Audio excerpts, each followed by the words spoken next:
Hello friends, मैं आयुष और स्वागत करता हूं आपका इस ज्ञान गंगा यूट्यूब चैनल पे। और पहली बार आज मैं इतिहास के बारे में आपको इंट्रोड्यूस कराना चाहूँगा और इतिहास की बेसिक समझ कैसे डेवलप करें। साथ साथ कई लोगों को आप देखे होंगे इतिहास से बहुत ज़्यादा भय लगता है, डर लगता है, तो इसका उपाय क्या है, कैसे इस विपदा से हटा जाए या निपटा जाए। सबसे आसान तरीका है, किसी भी सब्जेक्ट में अगर आप उसके थ्रू जाना चाहते हो, गुजरना चाहते हो, तो उसकी मर्म को समझिए, उसकी डिमांड समझिए। अगर आप इतिहास पढ़ रहे हो, इतिहास का क्रमबद्धता अगर फॉलो कर लिए, आप एक सीक्वेंस को मेंटेन कर लिए, तो मैं समझता हूँ आप इतिहास को अच्छे से समझ लेंगे। तो इसी संदर्भ में आज की क्लास है और आज मैं तीनों खंड इतिहास का, प्राचीन भारत, मध्यकालीन भारत और आधुनिक भारत के बारे में बताऊंगा कि आपकी स्ट्रैटेजी कैसी होनी चाहिए। तो जिस तरह से मैं फॉलो करूंगा, जिस तरह से मैं आज आपको बताऊंगा, मैं कोशिश करूंगा उसी तरह से चलने का। लेकिन एक समस्या मेरे साथ कि एनसीईआरटी को मैं फॉलो करूंगा। एनसीईआरटी में दिक्कतें ये आने वाली है कि वो एक सीक्वेंस में नहीं लिखा है जो सीक्वेंस में पढ़ना चाहिए। फिर भी जहाँ पे जो लिंक टूटेगा मैं जानबूझ के बताता चलूँगा कि ये चीज़ एनसीईआरटी में नहीं है और इसको बगैर बताए मैं इसको आगे नहीं बढ़ा सकता, तो एक बॉक्स में मैं ऐड कराता चलूँगा। इससे आपकी समझ आसान होती चली जाएगी। तो सबसे पहले मैं कुछ जो बेसिक चीज़ें आपसे डिस्कस करूँगा वो इतिहास का मूल मंत्र साबित होगा आपके लिए। देखिए, सबसे पहली बात कि इतिहास क्या है। अगर एक मोटा मोटी लोग पूछते हैं कि इतिहास का डेफिनेशन क्या है या इतिहास क्या है, तो आप सीधा सीधा एक शब्द कह सकते हो, वर्तमान के प्रकाश में अतीत का अध्ययन ही इतिहास है। क्या मैं बोला? वर्तमान के प्रकाश में अतीत का अध्ययन ही इतिहास है। दूसरी बात मैं क्या लिया कि इतिहास क्यों पढ़ें, क्या ज़रूरी है। देखिए, इसका मैं दो तरह से आंसर करना चाहूँगा, दो आयाम को अपनाते हुए आंसर करूँगा। पहली बात, इतिहास पढ़ना ज़रूरी है क्योंकि ये मेरे पाठ्यक्रम का और आपके पाठ्यक्रम का हिस्सा है। दूसरी बात, अगर आप इतिहास पढ़ते हो तो आपकी फ्यूचर बहुत अच्छा होगा और आपकी प्रेजेंट बहुत अच्छा होगा। कैसे? अगर कोई आपको कहता है कि आप और अच्छा कर सकते हो और सीख सकते हो, तो आप अपने बैकग्राउंड में जाते हो पीछे कि क्या मैं गलतियां कर रहा हूं जिससे मैं और सीखूं और अच्छा करूं। इसका मतलब आप अपने इतिहास में निहारते हो ना।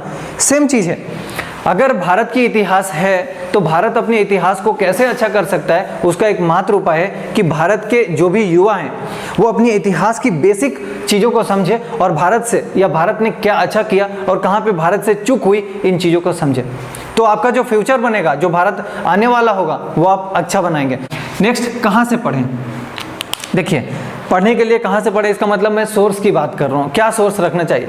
पहली बात तो एनसीईआरटी जरूर, और दूसरी बात, अगर आपका एग्जाम क्या देना है, प्री के स्तर पे देना है एग्जाम या मेंस का एग्जाम देना है, तो इन दोनों को सोचना होगा। और अगर दोनों देना है तो आपका सोर्स ज़्यादा रहना चाहिए, और अगर सिर्फ प्री टाइप का एग्जाम देना है तो सोर्स कम रहना चाहिए। जैसे कई लोग करते हैं, लूसेंट टाइप का बुक को पढ़ते हैं और नहीं याद रहेगा। मैं खुद कह रहा हूँ नहीं याद रहेगा। अगर आप चीज़ों को एक सीक्वेंस में पढ़ेंगे, जैसे एनसीईआरटी, मैं बहुत तारीफ करता हूँ एनसीईआरटी को, क्योंकि एनसीईआरटी है वैसा, लिखा गया है उस तरीके से तारीफ करने के लायक। ठीक है, तो अगर आप मेरे साथ चलेंगे तो मैं कहाँ से पढ़ूंगा, मैं आपको हमेशा बताऊंगा एनसीईआरटी। ठीक है, और एनसीईआरटी में आपको हर एक चीज़ वो मिल जाएगा जो आपके इतिहास में आपके लिए ज़रूरी है। ठीक है, और अगर कहीं से कुछ ज़्यादा की ज़रूरत होगी मैं आपको वहाँ पे बताता चलूँगा। कैसे पढ़ें, कैसे पढ़ें इसका भी जवाब दूंगा। लेकिन एक बात समझिए, मान लीजिए आप हड़प्पा पढ़ते हो या सिंधु घाटी सभ्यता पढ़ते हो, तो हड़प्पा अगर आप पढ़ना चाहते हो तो सबसे पहले उस जगह को देखिए, उसकी ज्योग्राफी को समझिए, उसके बाद आप उसकी पॉलिटी को समझिए, फिर उसकी इकोनॉमी को समझिए, फिर उसकी सोशोलॉजी को समझिए। मेरे हिसाब से जवाब काफ़ी अच्छा है ये, क्योंकि बगैर किसी जगह को, बगैर किसी एरिया को समझे अगर आप उसकी इतिहास पढ़ेंगे तो ये आधा अधूरा होगा। तो सबसे पहले हिस्ट्री पढ़ने से पहले उसकी ज्योग्राफी को समझिए, और ज्योग्राफी जब समझ जाएंगे तो उसकी पॉलिटी को समझिए कि वहाँ की राजनीतिक व्यवस्था कैसा है, और अगर आप उसकी पॉलिटी को समझ लिए तब आप उसकी इकोनॉमी को समझिए कि वहाँ पे कैसे अर्निंग हो रही है, कैसे वहाँ पे शासन व्यवस्था चलाया जा रहा है, किस तरह से वहाँ की सामाजिक संरचना बनाया गया है। अगर इतनी बातों को इतनी बारीकी से आप समझ लेंगे तो मेरे हिसाब से इसका जवाब आप पा लेंगे। अगली बात है कि कितना पढ़ें। कितना पढ़ें का फिर मैंने बताया कि प्री और मेंस दोनों के लिए। अगर आप प्री के स्तर पे पढ़ना चाहते हो तो ऊपर ऊपर पढ़ सकते हो, लेकिन यदि आपको मेंस लिखना है तो आपको डेफिनेटली डीप नॉलेज की आवश्यकता होगी, अधिक नॉलेज की आवश्यकता होगी, और ऐसे में कभी भी जंप करके पढ़ने वाला जो सिस्टम है वो आपका काम नहीं आएगा। क्लियर, ये एक बेसिक बात थी कि इतिहास कैसे मैनेज करना है। अब मैं आपको बताता हूँ इतिहास के कालखंड। मैंने अभी समझाया आपको कि 3 कालखंडों में ये बटा हुआ है, प्राचीन भारत, मध्यकालीन भारत और आधुनिक भारत। तो जब मैं शुरू करूंगा तो मैं प्राचीन भारत से शुरू करूंगा और उसी सीक्वेंस में आपको आज आधुनिक भारत तक का झलक दिखाऊंगा, लेकिन जो प्रारंभ करूंगा फाइनली वो होगा प्राचीन भारत अर्थात एंशिएंट हिस्ट्री। एंशिएंट हिस्ट्री को मैं अपने तरीके से 11 पार्ट में बांट दिया हूं और मैं एक एक पार्ट को आपको समझाता चलूं कि क्या क्या चीज़ आपके सामने मिलने वाला है, और अगर आप इस सीरीज को ऑप्ट करेंगे, अपनाएंगे, तो आपको बहुत ज़्यादा बेनिफिट होगा। जैसा कि मैं बताऊंगा अभी, तो आपको खुद महसूस होने लग जाएगा शायद कि बहुत अच्छे तरीके से आपने समझाया है। तो देखिए, सबसे पहला सिंधु घाटी सभ्यता आप लोग पढ़ते होंगे, या इसी को बोल दिया जाता है हड़प्पा सभ्यता। तो अगर सिंधु घाटी सभ्यता या हड़प्पा सभ्यता आप पढ़ने जाओगे तो मैं आपसे एक पहली डिमांड करूंगा कि आप इसका ज्योग्राफी समझिए या इसका विस्तार समझिए कि किस तरह से। जैसे एग्जांपल के लिए कहूं तो उत्तर में कहां तक विस्तार है, तो जब बोलते हो आप मांडा, नीचे देखेंगे मतलब साउथ में देखेंगे, दक्षिण में तो आप इसको बोलते हो दैमाबाद, ठीक है। इस साइड में देखते हो तो बोलते हो आलमगीरपुर, ठीक है, आलमगीरपुर। और इस साइड में अगर आप देखते हो यहाँ बोलते हो सुत कांगे डोर। तो ये तो एक विस्तार हो गया बेसिकली। लेकिन हड़प्पा सभ्यता में अगर आप पढ़ने जाएंगे तो आपको 2 शब्द बहुत डिटेल से पढ़ना होगा, 2 चीज को। जैसे एक होता है हड़प्पा, दूसरा हो जाएगा आपका मोहनजोदाड़ो, ठीक है। इतना देखने के बाद आपको एक और चीज जानना चाहिए, उस जगह हड़प्पा की सामाजिक स्थिति कैसी है, राजनीतिक स्थिति कैसी है, वहाँ का स्ट्रक्चर कैसा है, किस तरह से वहाँ का निर्माण किया गया था, भवन निर्माण का कला कैसा था, सड़क निर्माण कैसा था, क्योंकि बार बार पढ़ते होंगे ना ये सारी चीजें। सामाजिक स्थिति कैसा था, और जैसी सामाजिक स्थिति सोचोगे तो वहाँ पे भी लगेगा कि एक दुर्ग था और एक निचला शहर, ऊपरी शहर और निचली शहर। ऊपरी शहर को दुर्ग बोलते हैं और निचली शहर को निचली शहर। इसका मतलब उस समय भी सामाजिक विभिन्नता मौजूद थी समाज में, ठीक। तो इस तरह से मैं हड़प्पा को डील करूंगा आपसे एक एक चीज करके कि कहाँ पे अन्नागार है, कहाँ पे स्नानागार है, सारी चीज बाकायदा डायग्राम के साथ मैनेज करूंगा। नेक्स्ट देखेंगे वैदिक काल। वैदिक काल में बेसिकली आपको जो पढ़ना होगा वो 4 काल है, ठीक है। आप देखेंगे ऋग्वेद, सामवेद, अथर्ववेद और यजुर्वेद। तो इन चारों को हम पढ़ेंगे। बेसिकली ऋग्वेद बहुत ज़्यादा इंपॉर्टेंट है, वहाँ से बहुत ज़्यादा क्वेश्चन आते रहते हैं, ठीक है। फिर आप देखेंगे प्राचीन भारतीय धर्म और दर्शन। तो देखिए, प्राचीन भारतीय धर्म और दर्शन, इसमें देखेंगे भारत के स्तर पे 2 धर्म बहुत ज़्यादा चला। एक का नाम है बौद्ध धर्म और दूसरा रहेगा आपका जैन धर्म, ठीक है।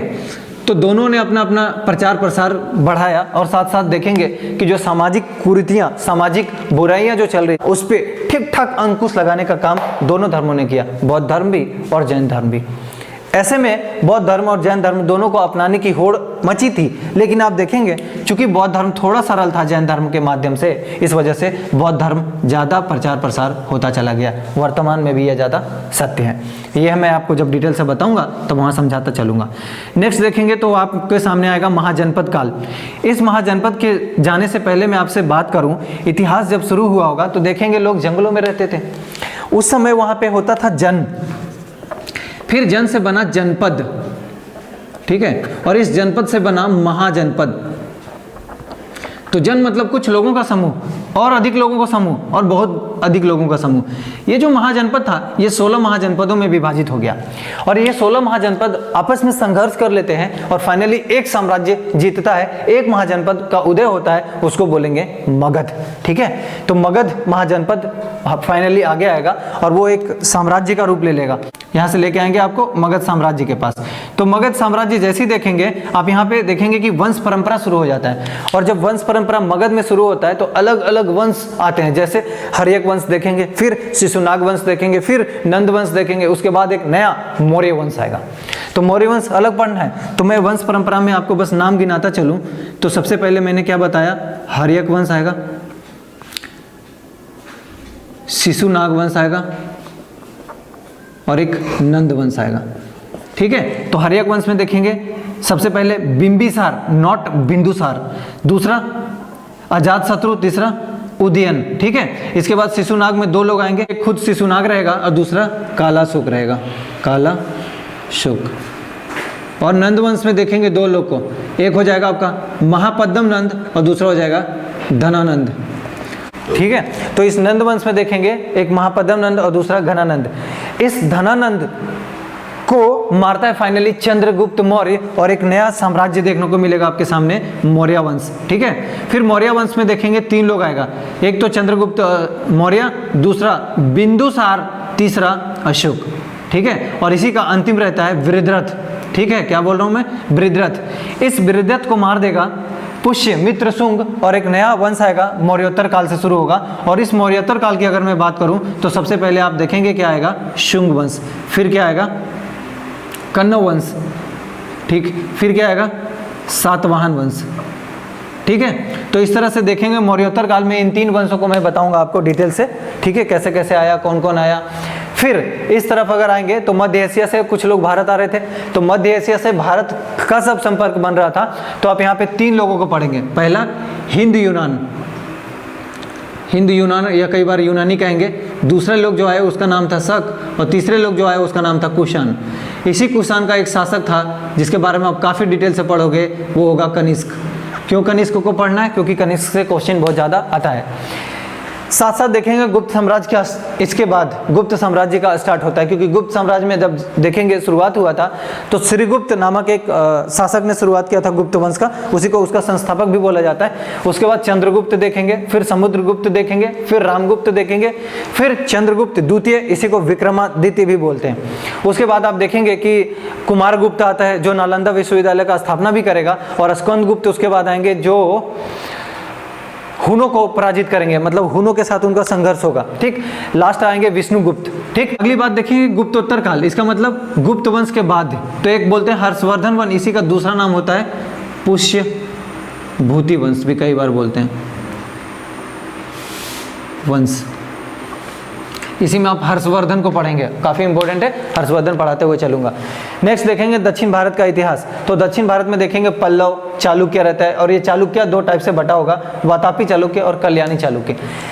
अब देखिए, इसको समझने से पहले एक और बात, चोल मतलब दक्षिण भारत में जैसे ही आप जाओगे तो मैं आपको एक बताता चलूँ। यहाँ पे देखेंगे इस साइड में केरल होगा और इस साइड में तमिलनाडु होगा। तो केरल में जो मिलेगा आपको वो होगा चेर वंश, और यहाँ पे जो ऊपर में मिलेगा वो कहलाएगा आपका पांड्या वंश, और जो निचले हिस्सा में होगा वो कहलाएगा चोल वंश। ठीक है। तो इनके बारे में भी मैं आपको डिटेल से बताऊंगा। मैं आपको बताता हूँ मध्यकालीन भारत। तो मध्यकालीन भारत बताने के लिए मेरे को स्पेस चाहिए, मैं हटा रहा हूँ, आप वीडियोज के पीछे से जाकर ये सारी देख सकते हैं। अगली बात, मध्यकालीन भारत। देखिए, मध्यकालीन भारत में आपको सबसे पहले मैं आपको बताता चलूँ ये शुरुआत कैसे हुआ। सबसे पहले आप देखेंगे मीर कासिम भारत पे आक्रमण करता है 711 पे। ठीक है, 711 ईस्वी आसपास, कई जगह 712 भी लिखा रहेगा। मीर कासिम के बाद आता है मोहम्मद गजनवी। देखेंगे गुजरात के क्षेत्र में बार बार आक्रमण करता है। अब देखेंगे सोमनाथ मंदिर, गजनवी 17 बार आक्रमण करता है और धन की जरूरत होता है, धन लूटता है, मतलब पैसा कौड़ी लेता है और वहाँ से भाग जाता है। ठीक। गजनवी के बाद आता है मोहम्मद गौरी। जब गौरी को पढ़ेंगे तो इसका 2 दास होता है, एक का नाम होगा बख्तियार खिलजी और दूसरा होगा कुतुबुद्दीन ऐबक। इसका गौरी का दास है ये दोनों। अब देखिए, बख्तियार खिलजी ये बिहार और बंगाल के क्षेत्र में तबाही मचाता है। जैसा कि अभी आपको बताया था कि कुमारगुप्त में नालंदा विश्वविद्यालय बनाया, किंतु उसको तहस नहस करने का काम कौन करेगा, बख्तियार खिलजी, पूरी तरह से बर्बाद कर देगा, नष्ट कर देगा। अगली बात देखेंगे जो कुतुबुद्दीन ऐबक है, ये क्या करता है, ये दिल्ली के क्षेत्र में रुक जाता है और दिल्ली में ही रुक जाता है। तो यहाँ पे एक नया चीज़ चलता है, उसको बोलते हैं, यहाँ से शुरू होता है दिल्ली सल्तनत। क्या बोलोगे आप इसको, दिल्ली सल्तनत। और इस दिल्ली सल्तनत को अगर आप निहारोगे तो 1206 से लेकर 1526 ईस्वी तक आपको देखने को मिलेगा। मैं दिल्ली सल्तनत की वंश का बात करूं तो यहाँ पे बता देता हूँ आपको, जो सबसे पहला वंश आएगा वो आएगा गुलाम वंश। इसी को मामलुक वंश भी बोलते हैं या ऐबक वंश भी बोलते हैं। क्यों? क्योंकि ये गुलाम था ना, इसीलिए इसी के नाम पे गुलाम वंश। दूसरा खिलजी वंश। तीसरा तुगलक वंश। चौथा सैयद वंश। और पांचवा आएगा आपका लोधी वंश।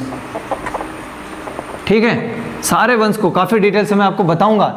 इस लोदी वंश का अंतिम शासक अगर देखोगे तो वो होगा इब्राहिम लोदी।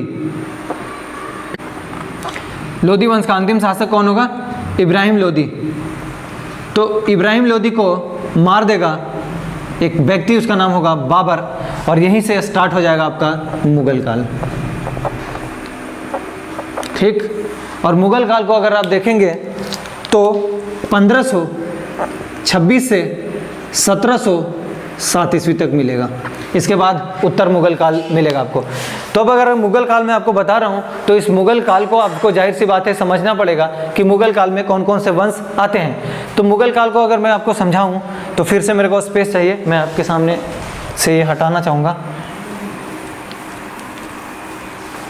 मुगल काल अगर मैं बताऊँ, इसको समझिए। सबसे पहले क्या आपको याद रखना है, एक मैं छोटा सा टोटका देता हूँ। BHAJPA सब जानते होंगे भाजपा। इस P को आप हटा दो और यहाँ कर दो S।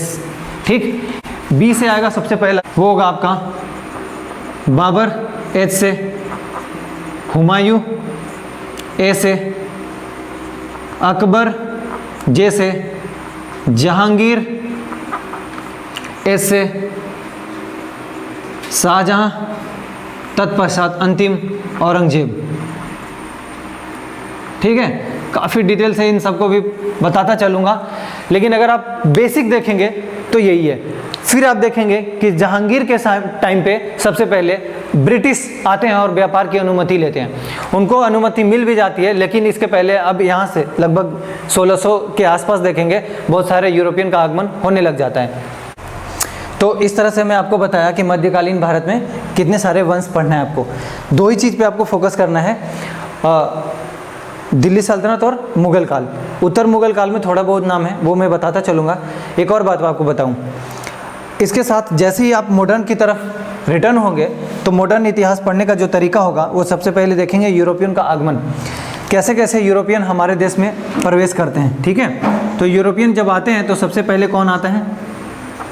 पुर्तगाल आते हैं, फिर डच आते हैं, फिर अंग्रेज, मतलब इसको ब्रिटिश भी बोल सकते हो, फिर डेनिश, फिर फ्रांसीसी। ठीक है, तो ये सीक्वेंस भी कई बार एग्जाम में पूछ लिया है, तो इस तरह से हम एक एक करके इनको भी देखेंगे। और अगली बात इसका देखेंगे, जब ये आ गए तो ये साम्राज्य का विस्तार करना शुरू करते हैं, और जब साम्राज्य का विस्तार करते हैं तो ये शुरुआत करते हैं कहाँ से? बंगाल से। बंगाल के बाद ये आते कहाँ पे हैं? मैसूर पे। मैसूर के बाद कहाँ जाएंगे? मराठा। मराठा के बाद कहाँ जाएंगे? पंजाब के क्षेत्र में, और पंजाब के बाद कहाँ जाएंगे? अवध के क्षेत्र में। ठीक है, ये इस क्षेत्र में अवध। तो इस तरह से ये विस्तार करेंगे। विस्तार करने के बाद क्या होगा? ये कुछ नीतियाँ लगाएंगे। ठीक है, कुछ नीति लागू करेंगे। उस नीति को क्या आप बोलोगे? विस्तार की नीति।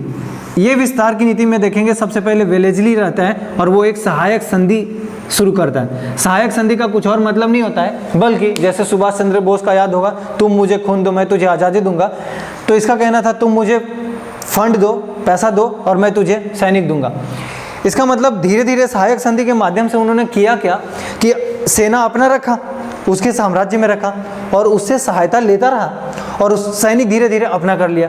अब उस शासक को लगता था कि मुझे सेना की आवश्यकता नहीं है। बाद में वेलेस्ली पूछता था कि क्या बताओ, अब साम्राज्य रखना चाहोगे या मेरे को दे दोगे, सहायता कर दोगे? तो इसी तरह से सहायक संधि शुरू करके उन्होंने हड़प लिया। डलहौजी की नीति देखेंगे। डलहौजी कई बार युद्ध की नीति भी अपनाया, हड़प की नीति भी अपनाया, इस तरह से ले लेता था। ठीक है, और कुशासन का भी आरोप लगाया था। देखेंगे अवध पे ये कुशासन का आरोप लगा के अवध को भी कब्जे में लेता है। भू राजस्व की नीति, इसमें देखेंगे आप तीन चीज, एक होता है अस्थाई बंदोबस्त, दूसरा होता है रैयतवाड़ी बंदोबस्त, और एक हो जाएगा महालवाड़ी बंदोबस्त, महालवाड़ी बंदोबस्त। इन तीनों बंदोबस्त को देखेंगे तब समझ में आपको आएगा कि भू राजस्व की नीति कैसी थी। साथ साथ व्यापारिक और औद्योगिक नीति, इसमें क्या हो रहा था कि औद्योगिक नीति, औद्योगिक क्रांति हुई इंग्लैंड में, लेकिन कच्चे माल की आवश्यकता था ना इंग्लैंड को। तो ऐसे में कच्चे माल का बहुत ज़्यादा हमारे देश से क्या होता था, खरीद कर इंग्लैंड लेकर चले जाते थे। और इंग्लैंड में औद्योगिकरण हो रहा है, लेकिन हमारे देश में भी औद्योगिकरण हो रहा है, मतलब हमारे देश के उद्योग बंद हो रहे थे। ठीक, उसका बहुत बड़ा इम्पैक्ट भारत को पड़ता है और भारत धीरे धीरे आयातक देश बन जाता है, खरीदने पे रह जाता है। ठीक, उसके बाद आप एक नया चीज़ देखने वाले हैं, रेलवे का डेवलपमेंट। 1853 में देखे होंगे डलहौजी ने रेलवे का विकास किया, मुंबई से थाने के बीच पहली रेल चली थी। धन की निकासी, मतलब रेलवे जब डेवलप हो गया तो इससे धन की बहुत ज़्यादा निकासी हुई। रेलवे का डेवलपमेंट होना दोनों आयामों से इम्पोर्टेंट है, चाहे ब्रिटेन के हिसाब से देखें या भारत के हिसाब से। हालांकि इसके माध्यम से बहुत ज़्यादा धन की निकासी हुई, ड्रेन ऑफ वेल्थ थ्योरी इसीलिए दिए के गए थे दादा भाई नौरोजी। ठीक, इन सारी चीज़ों के बाद अब देखोगे कि क्या भारत चुप रहेगा या कुछ प्रतिक्रिया देगा। तो भारत जो प्रतिक्रिया देने की कोशिश करेगा तो सबसे पहले जो वहाँ से प्रतिक्रिया आता है वो आता है किसानों का और आदिवासियों का। तो भारत में अगर देखेंगे प्रतिक्रिया तो इसीलिए आप पढ़ते होंगे बहुत सारे आंदोलन, उनमें से एक किसान आंदोलन, दूसरा देखेंगे आदिवासी आंदोलन, और कई बार ये आंदोलन से पूछ लिया जाता है कि ये आंदोलन किस क्षेत्र में हुआ था। फिर आप देखेंगे कई बार जनता आंदोलन कर देती है। फिर देखेंगे एक महात्मा गांधी और इनका 3 आंदोलन, सबसे पहले होता है 1920 में, 1930 में, फिर 1942 में। आपको याद होगा इसका नाम है असहयोग आंदोलन। दूसरा 1930 में देखेंगे सविनय अवज्ञा आंदोलन और भारत छोड़ो आंदोलन, है ना 1942 में। तो इस तरह से आप पढ़ते चलेंगे। साथ साथ अगर और कुछ मैं बातें बताता चलूँ तो 1857 का बहुत बड़ा विद्रोह हुआ था। ठीक है, इसीलिए मैं बोल रहा हूँ ये 1857 से 1947 तक पढ़ना है। तो 1857 के विद्रोह के बाद सबसे बड़ी जो काम हुई देश में, कांग्रेस की स्थापना। उसके बाद लगातार बैठक होते चला गया और कांग्रेस मजबूत बनता गया। 72 लोगों से शुरुआत हुआ था और धीरे धीरे वो किस तरह से भारत में यूनाइट किया लोगों को और आज़ादी तक बना रहा, डटकर खड़ा रहा, एक मोर्चा संभाला रहा। उसके बाद देखेंगे बंगाल का विभाजन जो बहुत दुर्भाग्यपूर्ण था। उसके बाद सूरत में 1907 में देखेंगे कांग्रेस का विभाजन हो गया, नरम दल गरम दल में। 1907 के बाद अगर एक बड़े चीज़ की बात करूँगा तो उसके पहले जस्ट मुस्लिम लीग सलीमुल्लाह और आगा खां के माध्यम से ढाका में मुस्लिम लीग का स्थापना होता है। और उसके बाद 1909 में मुस्लिम लीग को पृथक निर्वाचन का अधिकार दे दिया गया। इस तरह से लगातार बढ़ता चला गया। अभी मैं क्या बताऊं, इस तरह से बोलता जाऊंगा तो पूरा टॉपिक बोल जाऊंगा, मुझे हालांकि याद है। तो मैं समझता हूँ आप बेसिक समझ के लिए समझ पा रहे होंगे कि मेरा तरीका कैसा रहेगा। ठीक है, इन चीज़ों को एक एक करके हम पढ़ते चले जाएंगे। जो चीज़ जैसा आता है एग्जाम में उन चीज़ों को मैं उसी जगह पुट करता चला जाऊंगा। साथ साथ अगर किसी क्षेत्र में डेवलपमेंट होगा, करंट इशू होगा, मैं ज़रूर बताऊंगा। जैसे वर्तमान में सुनते होंगे कि हड़प्पा के क्षेत्र में बजट में भी प्रावधान आया था कि राखी गढ़ी को लेकर और लोथल को लेकर, लोथल एक बंदरगाह है गुजरात में, हड़प्पा के काल में था, तो वहाँ पे एक म्यूजियम बनाया जाएगा। तो ये जो पोत संग्रहालय बनाया जाएगा। तो ये जो डेवलपमेंट छोटी मोटी जहाँ जहाँ हो रहा होता है करंट के माध्यम से मैं उस चीज़ को वहाँ जोड़ता भी जाऊँगा। और मैं समझता हूँ कि आपको एक बेसिक समझ जरूर मिल चुका होगा। तो आप इन चीज़ों को समझिए, देखिए। अगर आपको तरीका अच्छा लगा होगा प्लीज़ लाइक कीजिए और एटलीस्ट कमेंट बॉक्स में जाइए और कमेंट जरूर कीजिए। उससे क्या होगा, मुझे पता चलेगा क्या मैं जो सोचा हूँ वो सही है। और अगर कोई लगता है कि आप इससे बेहतर सुझाव दे सकते हैं तो बिल्कुल मत चूकिए, जरूर सुझाव दीजिए, एकदम उसका इंतजार रहता है। ठीक है, और जो लोग नए जुड़े हैं आप जरूर जाइए, विजिट कीजिए हमारे डिस्क्रिप्शन बॉक्स में। अगर आप देखेंगे उसमें तो पहले से मैं पॉलिटी पढ़ाया हूँ, फिजिक्स पूरा पढ़ाया हूँ, केमिस्ट्री अभी पढ़ा रहा हूँ, साथ साथ ह्यूमन ज्योग्राफी पूरा पढ़ा चुका हूँ। अगर आप प्लेलिस्ट में जाइएगा तो सारे वीडियोज़ के क्रमबद्धता के साथ वहाँ पे अरेंज किया हुआ है और लगातार कोशिश की जा रही है कि गुणवत्तापूर्ण कंटेंट के साथ आप तक वो चीज़ें पहुँचे। देखिए, मेरा उद्देश्य एक ही है कि मैं लोगों तक पहुँचूँ, खासे तौर पे वैसे क्षेत्रों में जहाँ पे रिसोर्सेस नहीं है। मैं पहले भी आगामी वीडियोज़ में भी बताता रहूँगा और मैं पहले भी ये चीज़ बोला हूँ कि जहाँ रिसोर्सेस का अभाव है वहाँ मैं पहुँचना चाहता हूँ। जिस क्षेत्र में लोग, युवा हो या महिला हो या कोई भी हो जो पढ़ना चाहता है, आगे आना चाहता है, मैं उनके लिए तैयार हूँ। और इस राह में मैं आपसे हमेशा गुजारिश करता हूँ, आज भी करूँगा, सबसे ज़्यादा आप सहयोगी होंगे और आपका चैनल है, आप इसे आगे लेकर जाइए, आप इसे लीड कराइए। कई लोग ऐसे हैं जो सब्सक्राइब किए चैनल को। देखिए, लिटरली मैं बोलता नहीं हूँ लेकिन खुशी तो होती है मन में।